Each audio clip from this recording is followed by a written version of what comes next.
आज जिस तरह की बैटिंग हमने की है, मेरा मतलब कि वही कि 40-40 बॉलें हमने डॉट खेली हैं एक प्लेयर ने, तो ये बहुत बड़ा मैं समझो क्रिमिनल ये एक्ट है जी। जो 40 बॉलें डॉट खेल जाए, 35 बॉलें डॉट खेल गया, चलो ये भी हो गया, अब आप सेट हो गए हैं, तो अब आप इतनी बुरी शॉट खेल के जाएंगे कि टीम ही आगे लगवा के चले जाएं, क्योंकि अब टाइम था, कोई ब्रेक नहीं हो रहा था, कुछ नहीं हो रहा था।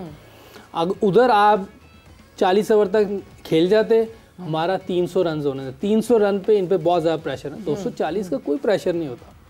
ठीक है, हमारी बॉलिंग भी फेल हुई है, बॉलिंग वाले भी सब एक्सपोज हो गए, बैटिंग का भी सब एक्सपोज हो गया, फील्डिंग तो आपके सामने है। पिछले 40 साल से तो मैं सुन रहा हूँ फील्डिंग ठीक करनी है, ये हो ही नहीं रही, कब ठीक होगी भाई?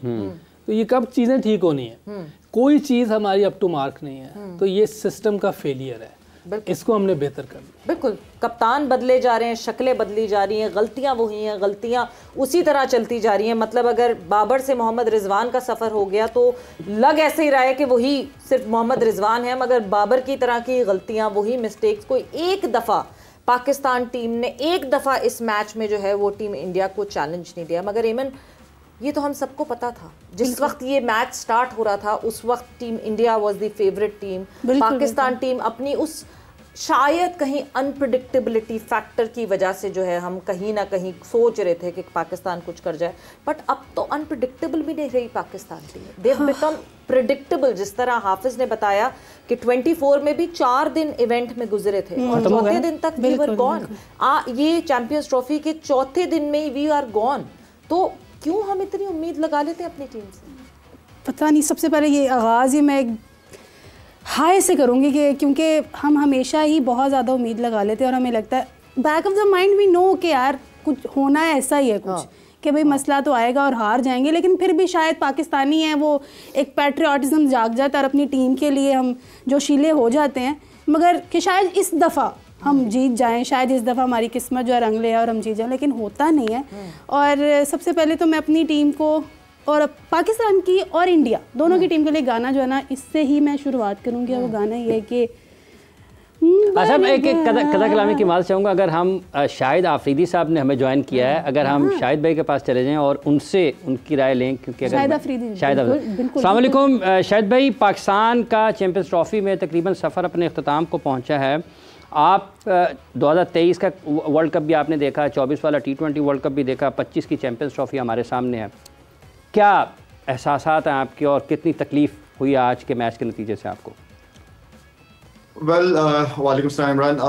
मायूसी तो है, और लेकिन मुझे अपनी टीम का भी पता था और मुझे इंडिया की टीम का भी पता था। देखें इमरान, अगर आप 2025 के अंदर 1980 और 1990 की क्रिकेट खेलेंगे, उस माइंडसेट से खेलेंगे, तो आप रिजल्ट हासिल नहीं कर सकते। दुनिया बहुत आगे चली गई है, क्रिकेट बहुत आगे चली गई है। मेरे ख्याल में 2017 के बाद आप जितने भी ट्रॉफीज आई हैं, बड़ी बड़ी एशिया कप्स वगैरह, T20 वगैरह, सारे हमारी क्या अचीवमेंट है। हम हमेशा तैयारियों की बात करते हैं, हमें ये तो पता नहीं होता कि हमारा ओपनर कौन होगा। हमारी सिलेक्शन ये है कि हमें अपनी कंडीशन में हमें ये नहीं पता कि हमारी कंडीशन में स्पिनर्स ज्यादा खेलेंगे कि फास्ट बॉलर। आज अगर इंडिया के स्पिनर्स ने किए तो 5 तो इंडिया के स्पिनर्स ने आउट किए हैं, हमारा एक ही रेगुलर बॉलर। जहां पे आपने मैच को चेंज करना था, हमारे पास स्पिनर्स नहीं थे, हमारे पास अटैकिंग फील्ड नहीं थी। मैं ग्राउंड में देख रहा था कि इंडिया के बॉलर्स जो थे वो उनके स्पिनर्स थे, उन्होंने सर्कल में मिड ऑन या मिड ऑफ को फील्डर कभी कभार ले लेते थे अटैक करने के लिए। तो आप कैच भी छोड़ रहे हो फिर आप, तो आई मीन कि इस तरह तो जीत या इस तरह तो क्रिकेट नहीं होती। क्रिकेट को तो आपने कि आप बैटिंग स्टैंडर्ड्स हमारे चेक करें, हम किस माइंडसेट के साथ बैटिंग कर रहे हैं यार। आप वर्ल्ड क्लास टीम के साथ खेल रहे हो, आपका अटैक आपका डिफेंस है। आपको अगर जीतना है तो आपको अटैक करना पड़ेगा बड़ी टीम के खिलाफ, अब पॉजिटिव खेलना पड़ेगा। बार बार कह रहे, जो लड़का खेल जाता है, जैसे सऊद शकील की बात करता हूं यार, सऊद शकील आप अभी मोहम्मद रिजवान आउट हुआ है यार, आप गेम को लंबा लेके चलो। हम अभी तक एक विराट कोहली को कंट्रोल नहीं कर सके जो कि रिटायरमेंट के करीब है, हम उसको रन नहीं रोक पा रहे अभी तक। तो गलतियां बैटिंग, बॉलिंग, फील्डिंग तीनों में गलतियां हैं। जिस तरह मैंने शुरू में कहा था कि जितनी भी टीम है वो सारी तैयारियों के साथ आई हुई है। अब आपके पास किसी भी बैटिंग, बॉलिंग, फील्डिंग जिसमें भी आप गलती करोगे, एक्सपोज हो जाओगे, दूसरी टीम आपके ऊपर हावी हो जाएगी।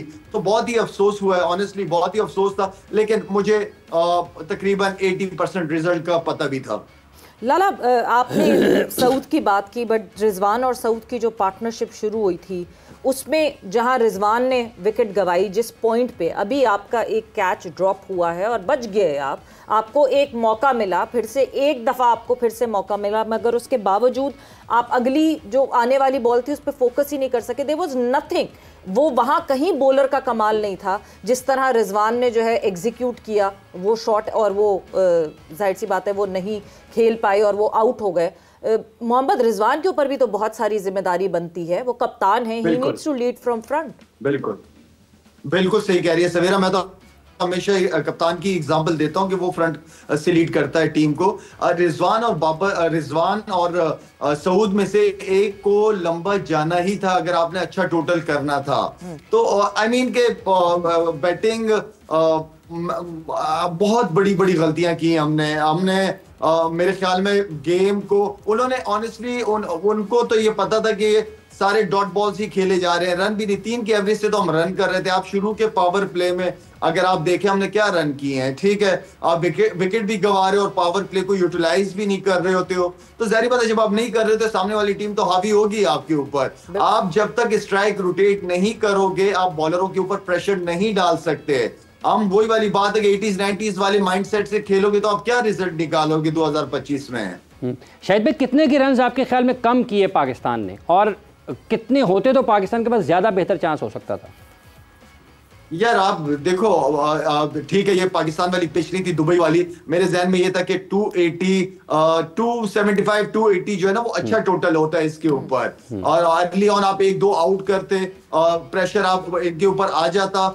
लेकिन मेरे ख्याल में फिर साथ में जो अपॉर्चुनिटी भी मिस करते हो, जो कैचेस की करते हो, वो भी आपको लेट डाउन कर देती है। तो आई थिंक हमने रन की कम किए हैं। यूसुफ, 270 280 रन हो सकते थे, हमें दिख रहे थे होते हुए। हमने जब न्यूजीलैंड के खिलाफ मैच खेला 27 ओवर डॉट खेले, हमने जब इंडिया के खिलाफ मैच खेला 25 ओवर डॉट खेले, यानी हम तो 50% ऑफ द मैच खेल ही नहीं रहे हैं। देखिए, ये बिल्कुल टेक्निकल प्रॉब्लम तो है ही है, इसमें आप मेंटली तो आज कोई नहीं, क्योंकि आप एक टाइम पे तो अच्छी पोजीशन पे थे। हम लोग क्या बात करते कि यार ये अगर 40 ओवर तक 2 खेल के तो हम 300 कर देंगे, और ये ऐसा कोई मसला नहीं था क्योंकि विकेट में कोई टर्न नहीं था, उसमें कोई टर्न नहीं हो रहा था, नॉर्मल बॉलिंग हो रही थी। देखिए, इन्होंने किसी ने भी सामने निकल के हिट नहीं की, किसी ने भी सामने छक्का मारने की कोशिश नहीं की। अंदर फेलियर का डर था, टेक्निकल कमजोरियां हैं कि यार इधर तो हम खेलने नहीं आता, ऑफ स्टंप पे खेलने नहीं आता। आप रिजवान का जितना भी वैगन व्हील देखें वो सारा है, और रिजवान पे बहुत बड़ी जिम्मेदारी थी।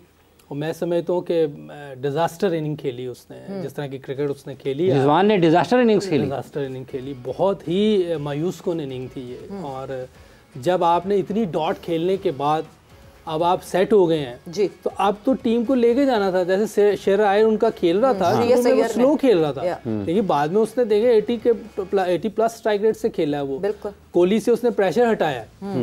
हमें इधर सीनियर प्लेयर था रिजवान, और काफ़ी अरसे से क्रिकेट खेल रहा है, ओपनिंग भी करता रहा है, इसके लिए तो आइडियल सिचुएशन थी ये कि वो निकाल के ले जाता पूरा मैच। जब आप ऑफ साइड पे नहीं खेल सकते ना, वन साइडेड प्लेयर होते हैं, आप फंस जाएंगे। और रिजवान का मेरा ख्याल ये प्रॉब्लम है कि ऑफ साइड पे वो इतना अच्छा नहीं खेलता, ना सामने इतना अच्छा खेल पाता, उसकी सारी शॉट्स ऑन साइड पे हैं। तो अब इनको काम करना चाहिए, नहीं किया।